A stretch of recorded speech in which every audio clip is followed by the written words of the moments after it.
There's a place at the table for every animal to eat in undisturbed comfort. With various kinds of grain stored in glass-lined steel silos, this completely automated, centralized feeding layout is the culmination of a dream, where through push-button control, stored feeds are ground, mixed, and transported to the cattle feeding troughs by an auger system.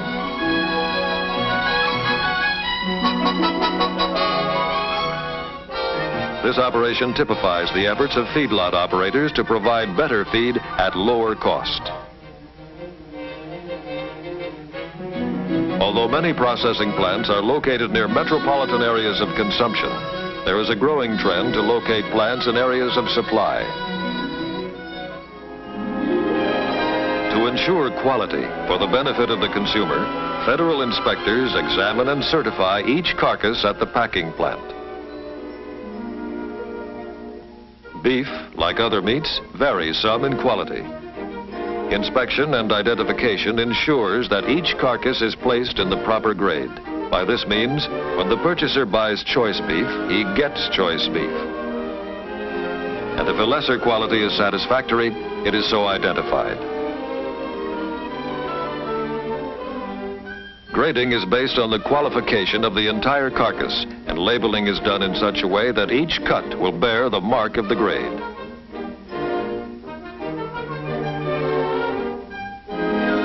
This mark is the consumer's guarantee of wholesomeness and quality. Possibly no one has done a better job to cater to the consumer's taste and demands than the packing industry. Consistency of quality, convenience features, and emphasis on tenderness are paramount points followed meticulously by the packing industry. The history of meat packing is a story of steady advancement from its very beginning. Marked progress in the industry results from improvements in mechanization, advances in refrigeration, and important developments in refrigerated transportation. In spotless, temperature-controlled, mechanical refrigerated railroad cars, wholesale cuts of meat, halves, quarters, and special cuts are transported from packer to retailer. Distance is of no concern.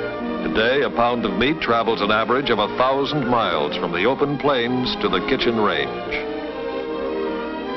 To provide more flexible service to the retailer, specially built refrigerated trailer vans are equipped to handle meat and are an important factor in fast, modern transportation. The flexibility of the trailer van at points of origin and delivery is supplemented by the dependability of the railroad for the major haul and represents a real improvement in an expedited refrigerated transportation service.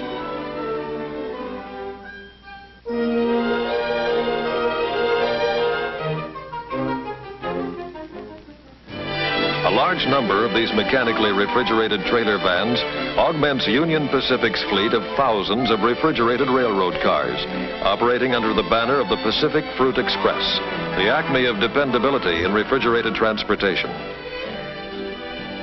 The last link in the chain of production is the retailer. On his knowledge of cutting rests much of the success of the meat business. Basic cuts from a hind quarter of beef are the flank, the sirloin tip, the loin, and the round. Good cutting enhances the quality of good meat.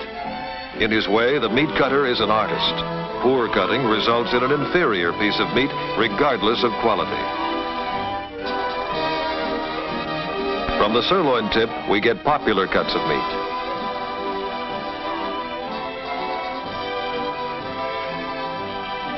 Attached to the flank is the suet, a byproduct. From this end of the carcass comes stew meat and ground beef, both good American family standbys.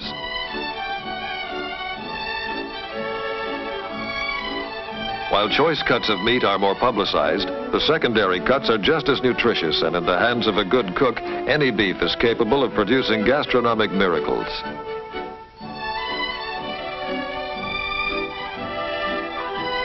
In the loin are the top cuts, the porterhouse, T-bone, and sirloin.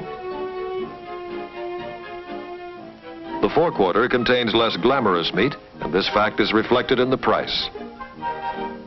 The basic cuts are the chuck, the shank, the brisket, the plate, and the rib. Of all meats, none excels beef for versatility, both as to character of meat and adaptability in a variety of types of cooking the world over. And nothing excels beef for its individual flavor and its ability to transmit this flavor to a wide range of related dishes. Is there anything that meets with more popular favor than rich beef gravy on fluffy mashed potatoes? Now, the rib and the plate are removed. From the shank come soup bones and crosscuts that may range from the making of virile soups to delicate consommes.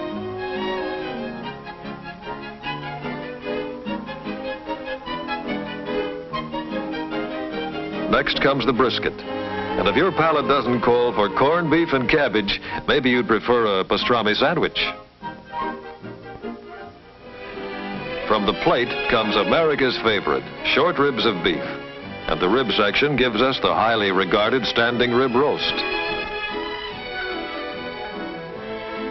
The chuck is a massive piece of meat and produces steaks, stew, or ground beef, and a variety of lower-priced roasts, such as the popular arm pot roasts and boneless chuck roasts. All the roasts are noted for fine flavor and are best cooked by moist heat. It takes long cooking to bring out the excellent flavor and good texture.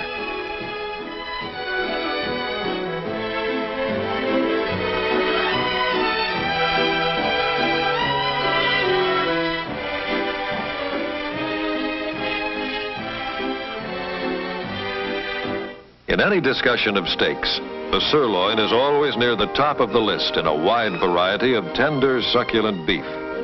To most Americans, a choice steak is a symbol of good living, and rightly so. However, a steer isn't all steak or even all meat. A 1,000-pound steer will dress out a carcass weighing about 590 pounds. When this is cut up, there will be approximately 465 pounds of available meat of all kinds, less than half of the original weight of the steer.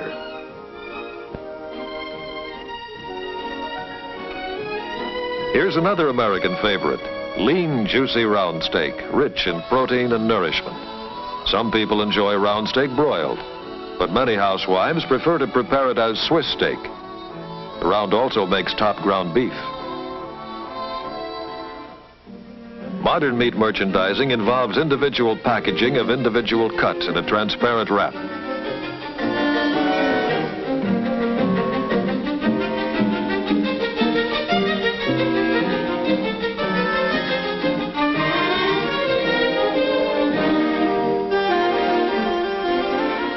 By this type of packaging, high standards of sanitation are maintained and counter life is increased.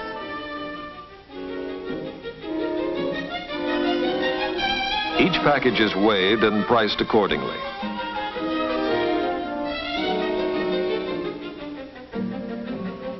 While meat is a basic item in our daily diet, it does face some competition from other food lines. Eye appeal is an important factor in selling more meat.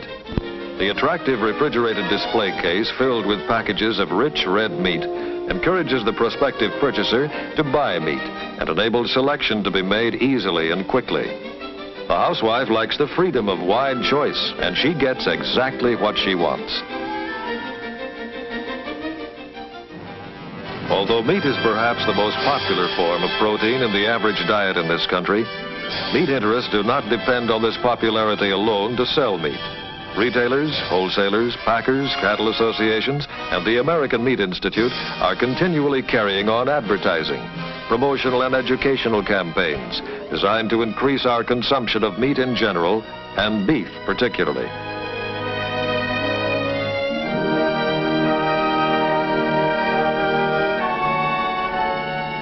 One state is proud of its heritage as the beef state and isn't bashful about promoting its leading product. There is an old saying that youth will be served. And certainly one good way to win youthful approval is to have a hamburger barbecue. Juicy broiled hamburgers with just the right touch of charcoal flavor from the fire have become an American institution.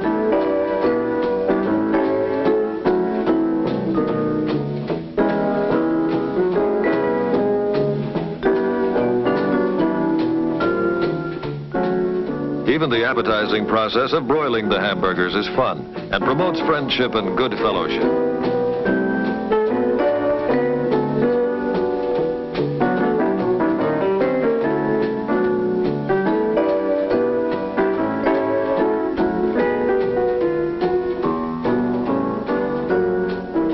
Just the elegant aroma of that ground beef picking up added flavor from the fire is enough to give everybody the firm idea that it's time to eat.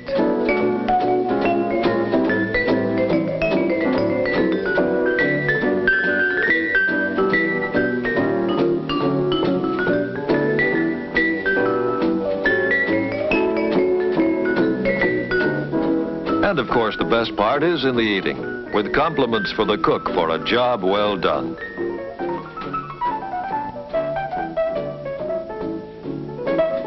Plus going back for seconds, which turns out to be as much fun as going for firsts.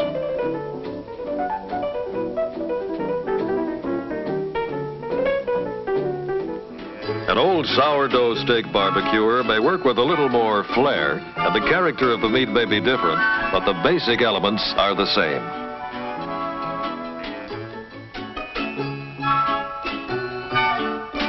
And Father enjoys making like a cook in his own backyard, particularly with some premium sirloin like these entrancing pieces of meat, cut specially thick for those aficionados who like their meat rare.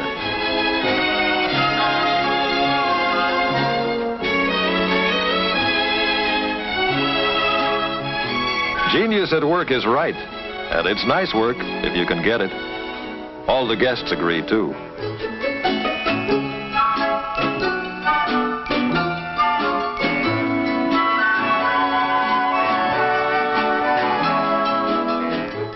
The moment of truth comes when the steaks are turned, because once turned, there's no turning back.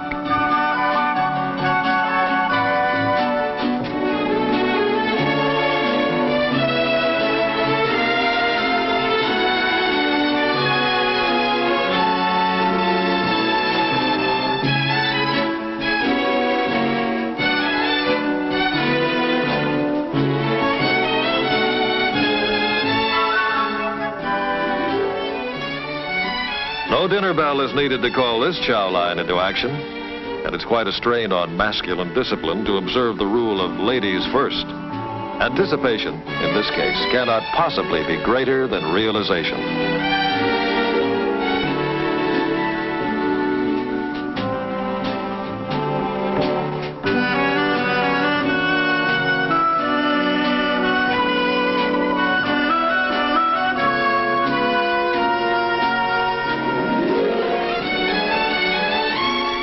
Just leave it up to the chef. He knows when he's got a good thing. Beef really does ring the bell.